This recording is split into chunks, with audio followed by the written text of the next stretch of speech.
Assalamualaikum warahmatullahi wabarakatuh. Di video kali ini, saya akan menjawab soal ujian tengah semester Bahasa Indonesia. Perkenalkan, nama saya Septiar Purwitasari dengan NIM 2021111118, kelas 2C Manajemen. Jawaban nomor 1. Berikut ini merupakan faktor-faktor yang dapat menyebabkan seseorang mengalami kesalahan penulisan ejaan, yaitu yang pertama, penguasaan diri kosakata yang dinilai masih kurang. Kesalahan dalam menggunakan bahasa Indonesia yang benar dan juga baik. Kurangnya literasi atau minat baca seseorang. Yang terakhir, interferensi dari bahasa ibu. Berikut ini adalah contoh dari kesalahan penulisan ejaan. Penggunaan di sebagai kata depan penulisannya dipisah. Contoh, saya tinggal di Jakarta. Penggunaan di sebagai afiks atau imbuhan penulisannya digabung. Contohnya, buku itu dibeli dari toko buku Gramedia. Jadi, untuk lebih mudah membedakan penggunaan yaitu dengan pedoman bahwa di yang dipisah itu menandakan atau digunakan untuk menunjukkan tempat.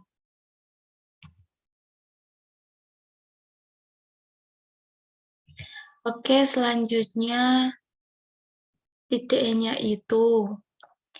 Di juga bisa dituliskan di depan kata yang menunjukkan waktu dan sebagainya. Contoh, saya pergi berbelanja di hari Sabtu. Selanjutnya seperti kata antara, penulisannya juga dipisah. Contohnya sepeda itu terparkir di antara dua mobil. Yang menjadi patokan untuk penulisan di bukanlah di yang dipisah adalah yang diikuti kata yang menunjukkan tempat. Patokan yang lebih akurat untuk membedakan penulisan tersebut adalah di yang digabung digunakan pada kata kerja. Selanjutnya, jawaban nomor 2, kutipan langsung adalah pengambilan satu kalimat atau lebih dari karya tulis lain untuk tujuan ilustrasi atau memperkokoh argumen dalam tulisan sendiri. Kutipan langsung dapat didefinisikan sebagai cara mengutip kalimat tanpa melakukan perubahan terhadap bentuk asli dari sumbernya. Sedangkan kutipan tidak langsung adalah pemakaian kutipan yang dilakukan penulis dengan cara mengambil pikiran atau ide atau gagasan atau pendapat orang lain kemudian menyampaikan dalam karya penulis tersebut dengan kalimatnya sendiri sesuai dengan pemahamannya. Selanjutnya,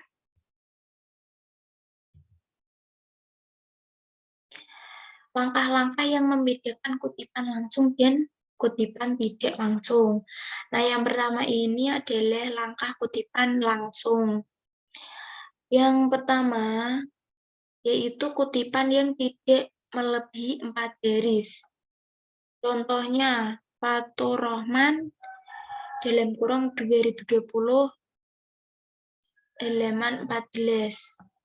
Sorry, maaf membacanya, yaitu Fathurrahman tahun 2020 halaman 14 menjelaskan bahwa etika berbahasa penting untuk dijadikan landasan ketika berkomunikasi dengan orang lain. Yang ditulis yaitu nama akhir, tahun, dan halaman. Yang kedua, kutipan yang tidak melebihi 4 baris yang berbahasa asing. Tulisannya dicetak miring selain bahasa Indonesia. Contohnya, Luck dan Farrell pada halaman 383 mengatakan, along with product price tends to be a key component of strategy and in some cases can be the most important of the marketing mix. Yang ketiga, kutipan lebih dari 4 baris, yaitu terdapat satu halaman banyak dan penting, tidak dapat dihilangkan karena merupakan satu kesatuan pokok. Kalimat yang pertama hurufnya itu berbeda dengan kalimat kedua. Yang pertama itu lebih kecil daripada yang kedua itu lebih kecil daripada kalimat yang pertama.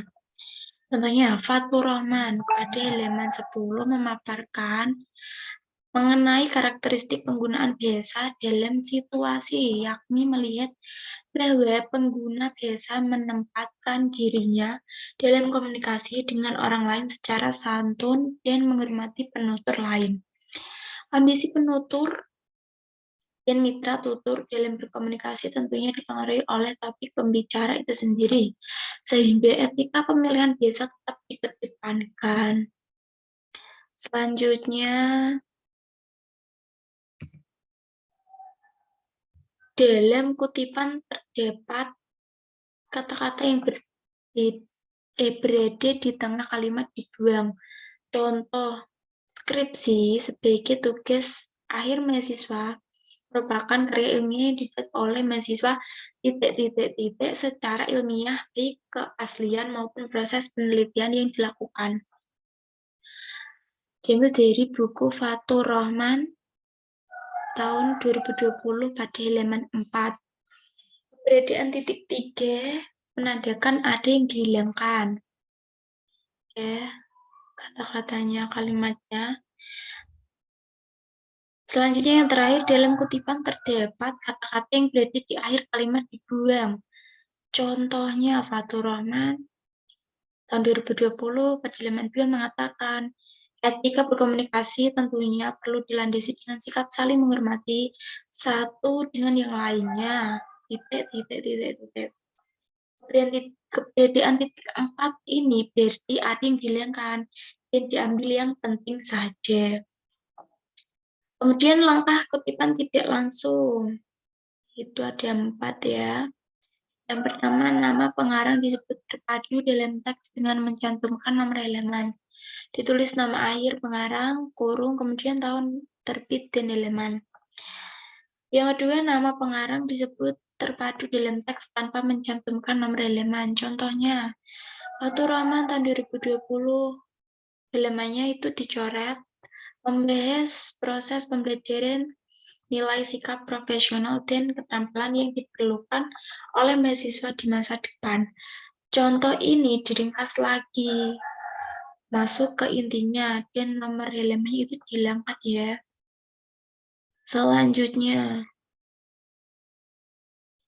yang ketiga, nama pengarang disebut dalam kurung bersama tahun dan nomor halaman. Contoh, pembelajaran yang lebih mengedepankan nilai-nilai dan sikap kritis tentunya lebih diharapkan mahasiswa karena proses pembelajaran seperti ini dapat meningkatkan kemampuan serta keterampilan mahasiswa menjadi lebih profesional. Fatur Rahman tahun 2020, halaman 19, sumber diletakkan di akhir karena barisnya berjumlah 4 baris atau lebih. Kemudian yang terakhir, nama pengarang disebut dalam kurung bersama tahun tanpa nomor halaman. Contohnya, pengguna bahasa mencerminkan karakter orang, sehingga pentinglah untuk memilih dan memilah bahasa yang dipergunakan untuk berkomunikasi. Fatur Rahman tahun 2020.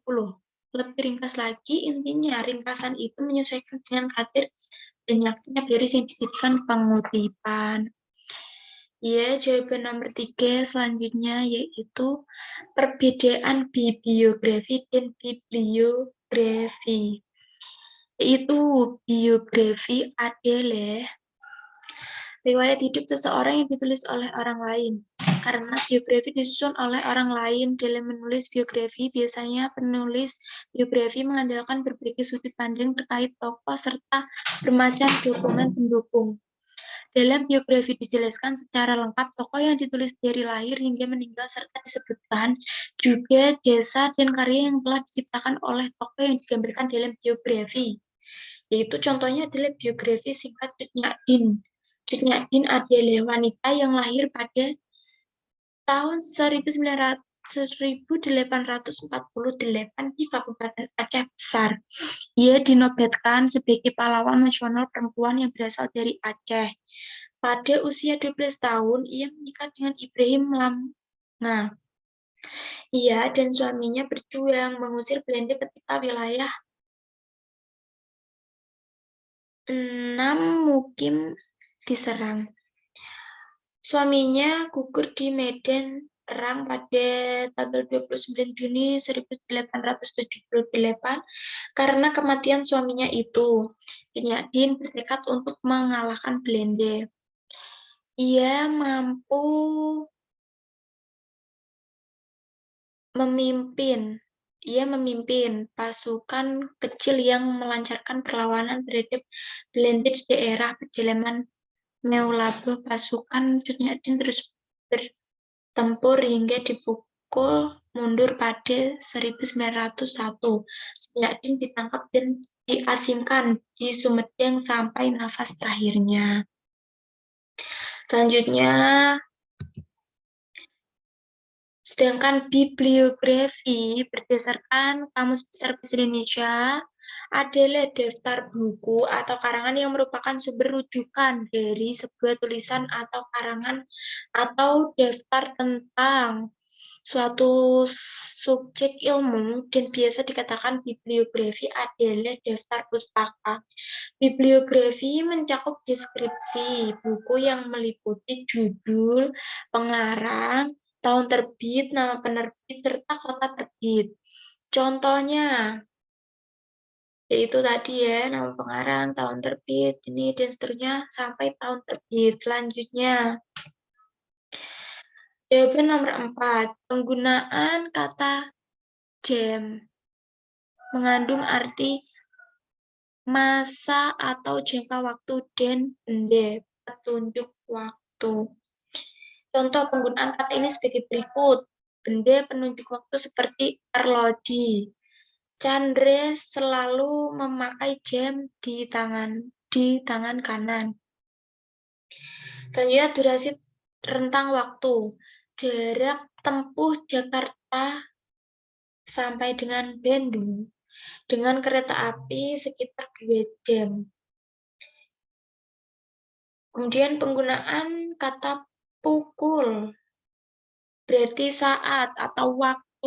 Kata tersebut dipakai saat menyatakan waktu tertentu dalam satu hari yang disertai jam dan menit. Contohnya penggunaan kata misalnya rapat itu akan dimulai pada pukul 10. Senam pada hari Minggu, senam aerobik atau apa itu akan dimulai pada pukul 6.00 atau 7.00. Nah, penggunaan kata waktu sering digunakan dalam surat undangan. Kata tersebut sebenarnya sudah mencakup perincian hari dan tanggal, bahkan bulan dan tahun sehingga tidak perlu disebutkan lagi. Contoh yaitu, tak terasa waktu berjalan sangat cepat. Tahu-tahu Wayan sudah mau masuk SMA. Seperti itu. Kemudian jawaban nomor 5. Jawaban nomor 5 itu dapat dirumuskan bahwa bahasa adalah sistem lambang bunyi, ujaran yang arbitrer yang digunakan untuk berkomunikasi oleh masyarakat pemakainya. Bahwa pada intinya bahasa adalah ucapan, bukan tulisan, yang menggabungkan antara bunyi dan makna. Tidak ada kaitan antara lambang, bunyi, dan makna. Itu yang dimaksud dengan arbitrer. Sebagai salah satu sifat bahasa, definisi lain tentang bahasa adalah sistem lambang atau simbol bunyi yang berkembang berdasarkan suatu aturan yang disepakati oleh pemakainya. Setiap lambang bahasa memiliki makna atau konsep, karena setiap lambang bunyi itu memiliki atau menyatakan suatu konsep atau makna. Maka dapat disimpulkan bahwa setiap suatu ujaran bahasa memiliki makna. Ya, Jadi di sini bunyi dan makna itu tidak ada kaitannya dengan lambang, melainkan bunyi itu berkaitan dengan besa. Ketika kita berbicara besa, itu akan menimbulkan yang namanya bunyi. Misalnya, lambang besa yang berbunyi kursi mengandung konsep atau makna sesuatu yang dipakai sebagai tempat duduk, kata manusia atau woman. Wajib disebut dalam definisi besa karena hanya manusia yang bisa berbesa. Karena sifat arbitrernya, maka setiap kelompok masyarakat bisa membuat kata atau simbol dari sendiri sesuai kesepakatan mereka masing-masing. Itu pula sebabnya setiap kelompok masyarakat, suku atau bangsa memiliki basa mereka sendiri. Sehingga kehidupan ini menjadi demikian indah. Suku Jawa dengan bahasa Jawanya, suku Bali dengan bahasa Balinya, demikian pula bangsa Arab dengan bahasa Arabnya, begitu juga bahasa Inggris dengan bahasa Inggrisnya dan seterusnya. Jadi, bahasa itu, para ahli itu mempunyai makna bahasa masing-masing dan kaitannya masing-masing. Selanjutnya, jawaban nomor 6. Kesalahan pada tanda koma ya. Tanda koma berperan dalam membentuk sebuah kalimat perbandingan. Tanda ini dipakai memisahkan kalimat yang setara yang didahului kata yang menunjukkan perbandingan seperti tetapi, namun, atau melainkan. Contoh yang sering terjadi kesalahan pada penggunaan tanda baca koma yaitu barang-barang yang wajib dibawa saat ujian adalah alat tulis, papan kertas, dan kartu ujian. Contoh ini adalah benar karena tanda komanya itu sesuai dengan kalimat ini. Yang salah yaitu barang-barang yang wajib dibawa saat ujian adalah alat tulis, papan kertas, dan kartu ujian itu salah ya. Selanjutnya, Ina sangat pandai berbicara dalam sebuah organisasi, tetapi sangat pendiam ketika berada di rumah. Ini betul ya, soalnya komanya berada di sini. Ina sangat pandai berbicara dalam sebuah organisasi, tetapi sangat pendiam ketika berada di rumah. Itu salah, karena nantinya itu tidak enak untuk didengarkan atau diucapkan. Tidak pas ya komanya ini. Lalu selanjutnya, aku hanya membawa buku, tas, dan pensil. Benar, karena di sini ada buku, tas, dan pensil itu ada 3 jenis ya. Aku hanya membawa buku, tas, dan pensil. Kan ini kan buku, tas, dan pensil itu kan jenisnya berbeda-beda. Jadi kalau tas dan pensil ini digabungkan tidak ada komanya itu salah ya. Selanjutnya, contoh selanjutnya ya. Karena diejek oleh teman-temannya, Adik tidak mau sekolah lagi, itu benar. Adik tidak mau sekolah lagi karena diejek oleh teman-temannya. Kemudian mengikuti kata hubung, itu salah. Dan selanjutnya itu ya. Lalu, akhir pernyataan lengkap tanda titik 2 digunakan untuk akhir suatu pernyataan lengkap yang diikuti perincian atau penjelasan.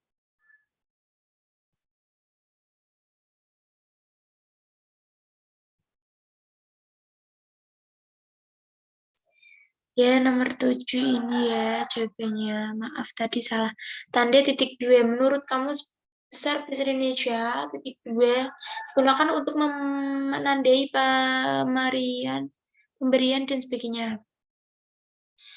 Yaitu digunakan untuk akhir suatu pernyataan lengkap yang diikuti pemerincian atau penjelasan.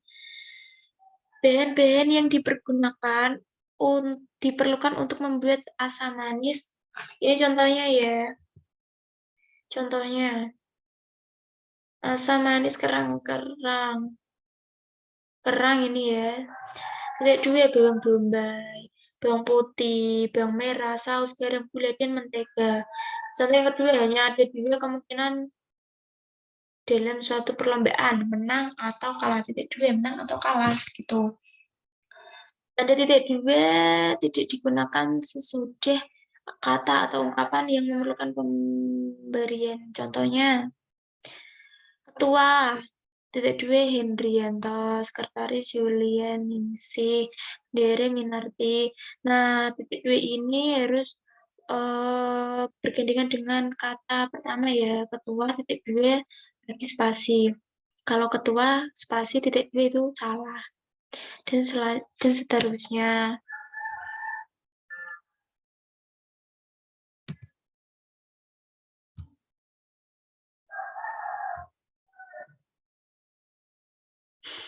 Ya, lalu yang kedua itu tanda titik koma. Menurut Kamus Besar Bahasa Indonesia, tanda titik koma menandai bagian kalimat yang sejenis dan setara. Juga untuk memisahkan kalimat yang setara dalam kalimat majemuk sebagai pengganti kata penghubung. Pengganti kata penghubung ini, tanda titik koma digunakan untuk pengganti kata penghubung untuk memisahkan kalimat setara yang satu dari kalimat setara yang lain di dalam kalimat majemuk. Nah, contohnya ini. Cuaca sedang buruk, anak-anak tetap berangkat ke sekolah. Setiap malam adik belajar. Ayah menonton bola. Ibu menyelesaikan pekerjaan. Nah, itu ya. Ada lagi. Tanda titik koma digunakan untuk akhir perincian yang berupa klausa. Contohnya yaitu syarat-syarat untuk mengikuti seleksi tenaga kontrak. Pria wanita berumur maksimal 26 tahun. Itu ya, ada titik komanya ini. Titik koma ini digunakan untuk memisahkan kalimat ya. Bisa di-enter, bisa ditaruh di bawahnya kalau ada titik koma ini. Kalau koma saja tidak bisa, harus langsung. Kemudian fotokopi identitas diri, foto ukuran 4x6, 2 lembar. Lulusan perguruan tinggi, akreditasi A, berpengalaman diutamakan. Yang terakhir bersedia ditempatkan di seluruh Indonesia. Seperti itu intinya. Kemudian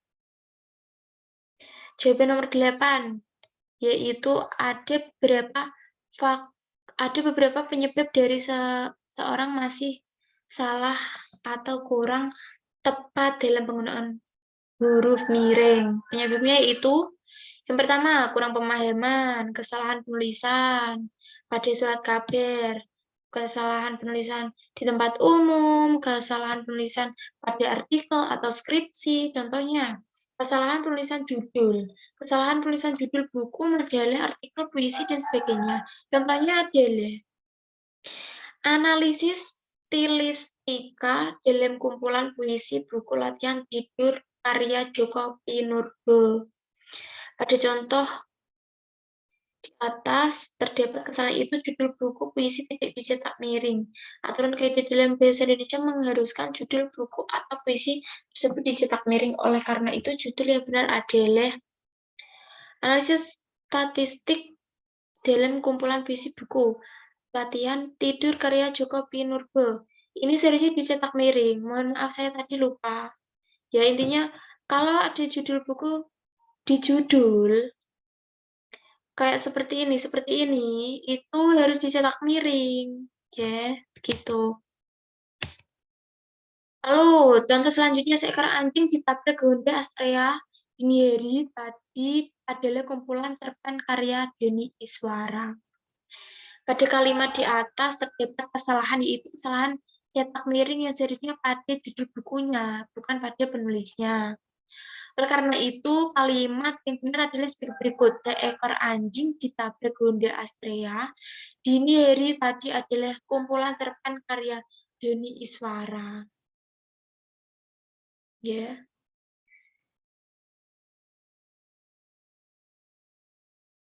Kemudian nomor 9, yang terakhir, jawaban nomor 9. Berikut kekeliruan yang umum ditemui di karya ilmiah. Kekeliruan secara umumnya adalah ketidaksesuaian analisis dengan identifikasi masalah, tidak fokus ke masalah, kesalahan berbahasa, pengutipan, kesalahan huruf konsonan. Itu ada ya contohnya. pada penulisan huruf konsonan itu terdapat kesalahan pemakaian konsonan C, seperti pada penulisan berikut. Ibu Cipta seharusnya Ibu Cipta. Pemakaian frasa Ibu Cipta salah karena yang dimaksud kata Ibu Cipta dalam kalimat tersebut adalah kata Ibu Cipta. Ibu Cipta ya. Itu kan TJ, itu kan tulisan zaman dulu ya TJ. Tapi yang dimaksud huruf konsonannya itu adalah C, bukan TJ, karena pada frasa tersebut menggunakan ejaan lama. Kata tersebut menjadi benar sesuai dengan ejaan bahasa Jawa yang disempurnakan jika kata tersebut ditulis menjadi Ibu Cipta. Yang benar adalah Ibu Cipta. Selanjutnya, contoh kesalahan penulisan vokal. Anak-anak bermain di teras. Ini huruf vokal E. Kemudian kedelai merupakan bahan pokok kecap. Nah, terasnya ini E-nya itu bunyinya E, bukan O. Teras itu salah ya. Dan kecap itu kecap, kecap ya. Sekian dari saya, terima kasih. Mohon maaf bila ada salah kata atau kurang jelas yang saya jawab, kurang tepat, kurang lengkap. Mohon maaf. Sampai bertemu di video selanjutnya. Jangan lupa like, comment, subscribe channel YouTube saya, yaitu Septiar Purwitasari ya. Jangan lupa ya, terima kasih. Wassalamualaikum warahmatullahi wabarakatuh.